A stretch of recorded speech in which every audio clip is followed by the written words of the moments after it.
Most gardening advice costs money. Buy this fertilizer, install this irrigation system, treat with this spray. What nobody tells you is that some of the most effective things you can do in a garden cost almost nothing, and a few of them have been sitting in your kitchen this whole time. In this video, we are covering 10 hacks that most gardeners have never heard of. Each one does something real, and we are going to explain exactly what that is, how to apply it correctly, and the one thing to watch out for with each one. By the end, you will have a completely different toolkit for problems you have probably been spending money on for years. Wood ash is one of the oldest soil amendments in agricultural history, used by farmers long before the concept of soil chemistry existed. What those farmers understood intuitively, and what modern soil science has since confirmed, is that wood ash is rich in potassium and calcium, two nutrients that matter enormously for fruiting and root crops. Tomatoes, potatoes, carrots, and peppers all respond well to a light application worked into the soil. The method is simple. Sprinkle a thin layer across the bed and mix it lightly into the top few inches of soil, no more than once or twice per season. The limitation worth knowing is that wood ash raises soil pH, making the soil more alkaline. Acid-loving plants like blueberries, rhododendrons, and azaleas will not tolerate it. And it must be ash from untreated, unpainted wood only. Anything else introduces compounds you do not want in your soil. Now, what if instead of adding something on top of the soil, you could feed your plants from directly underneath them using the kitchen scraps you are probably throwing away right now? Trench composting is what happens when you take the logic of a compost pile and move it underground, directly into the root zone where decomposing material does the most good. The process is exactly what it sounds like. You dig a trench roughly 20 to 30 centimeters deep, fill it with vegetable scraps, coffee grounds, and eggshells, cover it back over with soil, and plant into it 1 to 2 weeks later. As the buried material breaks down, it releases nutrients slowly and continuously directly into the surrounding soil. There is no pile to turn, no temperature to monitor, no waiting 6 months for finished compost. The decomposition happens quietly underground and the plants above it feed on the results. It is particularly effective in beds where you plan to grow heavy feeders like squash, tomatoes, or corn, and it is one of the most efficient ways to recycle kitchen waste that most households are currently throwing away. Those same eggshells you just buried? Save a few of them because the next hack turns them into one of the simplest pest barriers you can build around your seedlings. Eggshells around vulnerable seedlings have a reputation that sometimes gets oversold, so it is worth being precise about what they actually do. Crushed eggshells create a physical barrier of sharp edges that slugs and snails find difficult to cross. The shells need to be dried and crushed into reasonably small, sharp pieces, not powdered, but broken and sprinkled in a ring around the base of plants that slugs target most aggressively, particularly lettuce, hostas, and young seedlings.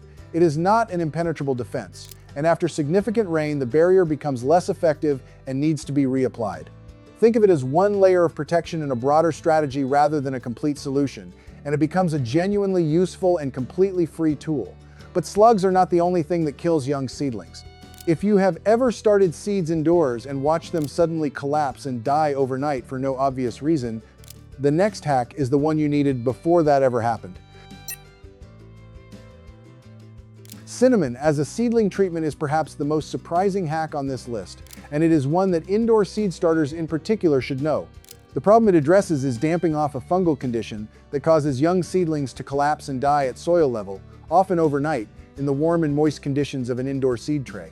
Cinnamon is a natural antifungal, and a light dusting across the soil surface around seedlings creates an inhospitable environment for the fungi responsible.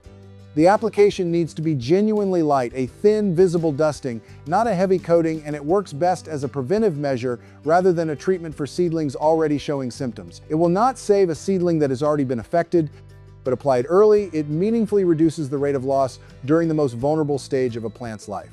Now here is the one that will change how you think about watering entirely. This next method means you water less, use significantly less water overall, and your plants actually grow better because of it, and it has been working this way for 4,000 years. Clay pot irrigation, known historically as ala irrigation, is a technique with roots going back 4,000 years, used independently across ancient China, the Mediterranean, and pre-Columbian South America. The principle is elegant in its simplicity. An unglazed terracotta pot buried in the soil, with its rim at or just above ground level, slowly seeps water through its porous walls directly into the surrounding root zone. The rate of seepage is self-regulating. When soil moisture is low, the water moves faster. When the soil is sufficiently moist, the flow slows almost to nothing. Roots are drawn toward the buried pot, creating a dense network around the water source. You fill the pot every few days, place a flat stone or lid over the opening to reduce evaporation and keep mosquitoes out, and the system does the rest. In hot and dry conditions, this method can reduce water use by 50% or more compared to surface watering, with less disease pressure because the foliage stays completely dry. The only cost is an unglazed terracotta pot, the same object sold in every garden center as a planter, just used differently. While we are talking about things most people throw away, the coffee grounds from this morning's cup are more useful in your garden than most people ever realize. Coffee grounds are a resource that most households generate daily and discard without a second thought. Used coffee grounds add organic matter to soil as they break down, which improves structure and feeds soil microbes over time. Sprinkled in a thin layer around plants or mixed lightly into the top of the soil, they contribute to the biological activity that keeps a garden productive season after season. They also appear to deter certain pests. Ants, snails, and cats tend to avoid areas treated with coffee grounds, though the effect varies. The key word throughout is thin. A heavy layer of coffee grounds can compact, repel water, and create surface conditions that do the opposite of what you intend. A light, irregular application integrated into the soil is effective. A thick mat of grounds is not. Now, if weeds are the problem draining your time and energy every season, the next hack kills them completely without digging, without herbicide, and using something you were about to put in the recycling bin. Cardboard sheet mulching, sometimes called no-dig gardening, is one of the most practical solutions available to anyone dealing with an overgrown bed, a patch of persistent weeds, or a lawn area they want to convert to growing space without hours of digging. You lay cardboard directly over the area, remove any tape or staples first, wet it thoroughly so it conforms to the ground and begins to break down, and then cover it with a layer of compost or good topsoil. The cardboard blocks all light to the weeds below, which die without it. Over the following weeks and months, earthworms move through the softening cardboard, the weeds decompose beneath it, and the cardboard itself turns into organic matter that improves the soil. You can plant directly into the compost layer on top without disturbing anything below. It is slower than digging, faster than most people expect, and it costs nothing beyond the cardboard that would otherwise go into a recycling bin. Next up is something that sounds completely made up until you see it work. If your squash, zucchini, or cucumbers get that white, dusty coating on the leaves every summer, the solution is sitting in your fridge right now. Milk spray against powdery mildew is a technique that sounds implausible until you try it. Powdery mildew, the white fungal coating that appears on the leaves of zucchini, cucumbers, squash, and pumpkins in warm weather, is one of the most common and frustrating problems in a summer garden. A spray of 1 part milk to 2 parts water applied to the leaves once a week has been shown in multiple horticultural studies to significantly slow and in some cases stop the progression of powdery mildew. The proteins in milk interact with sunlight on the leaf surface in a way that creates antifungal activity. It works best as a preventive and early-stage treatment rather than a cure for severe infection, and it costs almost nothing. Apply it in the morning so the leaves have time to dry in sunlight during the day. The next one is not just about pest control, it might also be the reason your tomatoes taste better this year than they ever have before. Companion planting basil with tomatoes is one of the oldest and most debated practices in the home garden, and it deserves a straightforward explanation rather than either dismissal or overclaiming. The honest evidence suggests that basil planted between tomato plants can help repel certain insects. Thrips and aphids in particular seem to avoid basil's volatile oils and may support better pollinator activity around the planting. Whether it improves tomato flavor directly is less certain and probably varies too much by soil and conditions to generalize.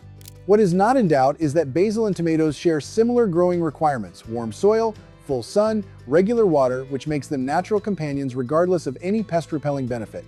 Growing them together is a practical use of space that costs nothing extra and very likely helps. And we are saving one of the most satisfying hacks for last, a way to keep your carrot harvest fresh and crisp for months after the season ends, with no fridge, no electricity, and no special equipment whatsoever. Storing carrots in sand is a preservation method that predates refrigeration and still outperforms it in one important way. Carrots stored in dry sand in a cool, dark location maintain their texture and flavor for 2 to 4 months without any energy input.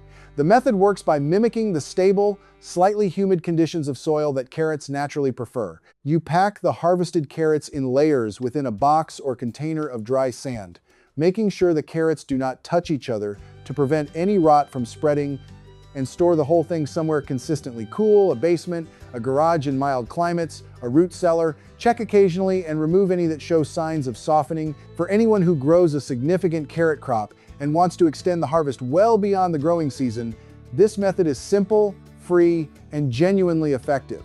What connects all 10 of these hacks is something more interesting than the individual techniques. Every single one of them works with what is already present in your kitchen, in your soil, in the natural behavior of plants and water and fungi, rather than requiring something to be purchased, imported, or manufactured. That is not an accident. For most of human agricultural history, gardeners had no choice but to understand the systems around them well enough to work with them. The wood ash went back to the soil, the kitchen scraps went underground, the clay pot went into the ground next to the roots. The knowledge of what worked passed from one generation to the next through observation and practice, not through product labels. The 20th century largely replaced that knowledge with purchased inputs, and the trade was not always a good one. Inputs that can be bought can also be unavailable, unaffordable, or harmful in ways that take years to become apparent.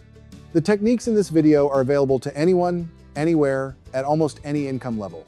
They require attention and observation rather than spending. And most of them, once you understand why they work, become habits rather than hacks, things you simply do as part of how you garden because you understand the system well enough to see why they make sense. That is the goal. Not 10 tricks to memorize, but a different way of seeing the garden as a system you can work with rather than a problem you have to buy solutions for.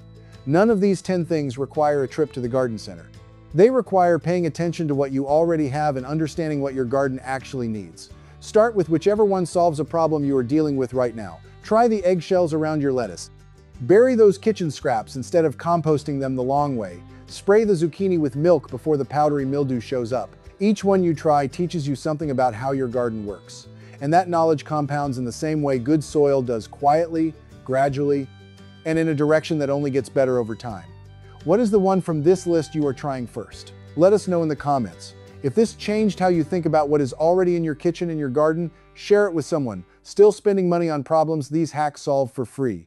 And if you want to go deeper, we have a video on the full Mennonite system for keeping pests out of your garden without a single spray, using 6 layers of natural defense that work together all season. The link is on screen now. Subscribe for more, and we will see you in the next one.